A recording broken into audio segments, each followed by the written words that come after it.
Joel 3:16, the Lord also shall roar out of Zion, and utter his voice from Jerusalem, and the heavens and the earth shall shake, but the Lord will be the hope of his people, and the strength of the children of Israel.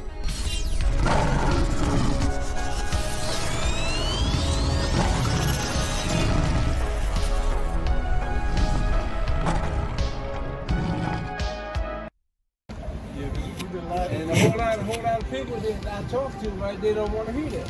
That's on them. That is on them, unfortunately, and a lot of us are. I go a different route. That's good. That's the best way to do it, man. The narrow road, right? Well, you don't want to hear it. That's on you. That's right. You don't want to come more over here. But we should be on that narrow path, shouldn't we? Yeah, some people go on that road. Yes, man. You can't make it. You know, because the narrow road is a little uncomfortable, and it's not a whole lot of people on it. You know what I'm saying? And we don't want to be lonely. We want to be with everybody else, but trust me, we don't want to go where everybody else is going to go. You know what I'm saying? Yeah, I want to take the door to the right. You know what I'm saying? That's the door I want to take. Yeah, man. So we're gonna talk a little bit about who we are to the Bible. All right, so let's get that, brother. So this is the book of Deuteronomy, chapter 28, verse 15. So we're going to read some of Deuteronomy. Deuteronomy is one of the first 5 books in the Bible. That's called the Torah, also called the Law, Statutes, and Commandments, or the Covenant. The covenant that the Most High made with a particular people group. And so in Deuteronomy, which is just one place where the blessings and curses are, the beginning of Deuteronomy 28, which is a great chapter that kind of sums up a lot of things. It makes things very visual for you. At the beginning, it tells you the blessings. It says if these people that he's talking to, if they follow his law, statutes, and commandments, they're going to be the head. They're going to be the top. They're going to have all of these blessings. They're going to be the head, not the tail. They're going to be the lenders, not the borrowers. All of these different things. But how y'all doing? Kwame Yasharella, but if they disobey, then they're going to be cursed. So we're going to read some of those curses because it says those curses are going to sit on those people for a sign forever. So if this is a sign forever, then you'll be able to know who they are according to exactly, right? Yeah. So let's read some of these curses, brother. I do good for some people, and other people that I do good for, they get mad at me because I try to do it for the other people. Maybe. I do good for people that don't have. That's all right. We're commanded to do that, and you know what? We were just talking about that a little earlier, because you know when you're persecuted in the Most High's name, nothing's wrong with that. But it's a world full of wickedness, though, right? So that's good. Wickedness doesn't recognize. Right. There you go. We were just talking about that. And so now we're gonna give you a little. We're gonna talk a bit about what the Most High says about His holy people. All right. So there were good times and bad times for these holy people. So we're gonna talk about if they didn't follow His laws and commandments, what kind of curses would befall them. All right. So let's read, brother. This is the book of Deuteronomy, chapter 28, verse 15. Bring it out. But it shall come to pass, if thou wilt not hearken unto the voice of the Lord your God, to observe, to do all his commandments and his statutes, which I command thee this day, that all these curses shall come upon you. So right there, he's already telling you that. Again, before that, he told you if you follow these laws, statutes, and commandments, you're going to get a long list of blessings, and there are even more. Now he's saying, but you know what? If you decide that you don't want to follow this is what these curses are going to befall you. So let's listen to some of these curses. All these curses shall come upon you and overtake you. Let's see if any of these sound familiar, okay? Curse shall you be in the city, and curse shall you be in the field. So whether you're in the city or whether you're in the field, you're going to be cursed, which means things are not going to be wherever you are. You're going to be having a pretty rough time. You're going to be cursed. Okay? Let's read. Verse 29. And you shall grow. That's the devil right there. The devil. The devil makes a lot of noise, but he's not louder than the Most High's trumpets. That's right. He can't do that, man. His arm's too short. He can't do it. All right, let's read that again. Verse 29. And you shall grope at noonday, as the blind gropeth in darkness, and you shall not prosper in your ways, and you shall be only oppressed and spoiled evermore, and no man shall save you. All right, so it's describing these people saying that look, they're going to grope at the noonday, which means that they're just trying to find some kind of reason, some kind of hope. They're looking for some type of hope. No matter what no matter what they're doing as a nation, they're not finding themselves prosperous. Something is happening to them that's preventing them from prospering, and this again is going to last a long, perpetual time. Like you said, I just seen something about that. I said what you said. I just seen something happen right this. You were saying, yeah, that's right. That's what happens, man. Yeah, you do bad, you get bad. That's right. That's right. And that's what this whole thing is about. Because bad means going against the law, statutes, and commandments, and there are consequences for those different things. That's right. Well, you know. But what you're doing is that you storing up your treasures in heaven, brother. That's more valuable than silver, gold, or anything that this wicked place can give you. You know what I'm saying? So you. Yeah, that well. Talks about it in a certain day. In a certain day, good is going to be called evil, and evil is going to be called good, right? You know what I'm saying? All right. Let's get a couple more for you, okay? You got time? All right, that's a good thing, man. Verse 30. Thou shalt betroth a wife, and another man shall lie with her. So we saw a lot of that, meaning that you get married. And we saw a lot of that happen during slave times, right? Where the slave master was coming upon, exactly, thinking this is property. Even if they just got married on their marriage day, the slave master is sleeping with the slave. The new bride that night. You know what I'm saying? It was foretold in the scriptures. Let's read. Thou shalt build an house, and thou shalt not dwell therein. So that should sound pretty familiar because we built up a whole lot of stuff, not just this country. We built it. But are we living in it? No, we ain't living in it. You know what I'm saying? That's right. That's 100% right. So this is sounding familiar? Are you able to locate a particular people group?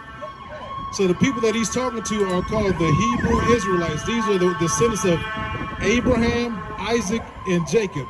Jacob's name was changed to Israel. Oh man, look, that's no coincidence, brother. Yeah, that's no coincidence, man. That's our forefather's name too. Jacob. His name was changed to Israel. You know, so he had 12. Actually, had one daughter as well. But his 12 sons are known as the 12 tribes of Israel. You may have heard of Judah, Simeon. Like we know that Yahawashi, who the word calls Jesus, was the Lion of Judah. That means that he descended from the line of Judah. You know, and many of us over in this country, you'll find that came over. Our parents came over here on slave ships, which is also in the Bible. We're going to get that for you in a second. We also descend from the line of Judah. So these people that you're reading about in the Bible, you read about David, you read about Solomon, you read about some of these prophets. Brother, you're reading about your family members. Those were Israelites. That's who you are by blood. You are a holy seed. Yeah, well, you're more than a Leo. Well, a Leo meaning Judah. I hear you, brother. I'll take it. You know what I'm saying? Because most importantly, you are the holy seed of the Most High, the holy seed of one of the children of Israel. Saying we're gonna read one more and this is a very vivid description, and this is Deuteronomy 28 and 68.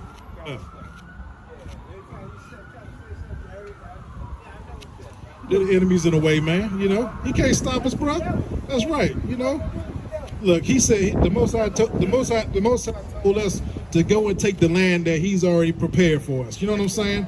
Might be a little bit of obstacle, but we're gonna get that. We're gonna get that. Well, you are, yes. Now you know what? Wait. Well, you know what? You favor your creator, and that's the biggest compliment that anybody could ever give you. That's right, brother. That's right, brother. And it's not by accident. You know what? Okay, Mr. Clark. Okay, you have a nice day. That's right. That's right. That's how I respect it right there. You gonna have. I ain't great bag and all that. Right, you know what? He could have a nice day, but you gonna have a nice eternity, brother. That's right. You're gonna have a nice eternity. That's what your destination is. Let's get Deuteronomy 28 and 68. Deuteronomy chapter 28, verse 68. Let's see if you can. If this sounds familiar, okay? Let's read. And the Lord shall bring you into Egypt again with ships. So in the Bible, Egypt is referred to by the Israelites as the house of bondage. It was actually called closer to like Mitzrayim. That's where it was actually called. We call it Egypt now, but Israelites referred to the word Egypt, which meaning house of bondage, because Israelites were enslaved over there. All right, so let's read. And the Lord shall bring you into Egypt again with ships. So he's going to bring us into Egypt or bondage again with ships. We just talked about that. Go ahead. By the way whereof I spoke unto you. Read. You shall see it no more again. So he's talking about we're not going to see our land anymore, because he's going to bring us over into Egypt or bondage by ship. Now, who do you know of that went into bondage and was transported by ship? Does any of this look familiar? Does that look familiar? You recognize some people that were transported over here by ship into bondage? You see these different things, bondage? Is that familiar? You see who he's talking about? Do these resemble your? That's right. That's right. It sure is. And this is one of the curses for disobeying the Most High. You can see the resemblance, and this is an Egyptian. Now we see the over here.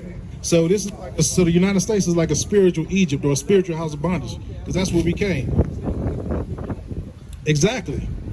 I think one of your.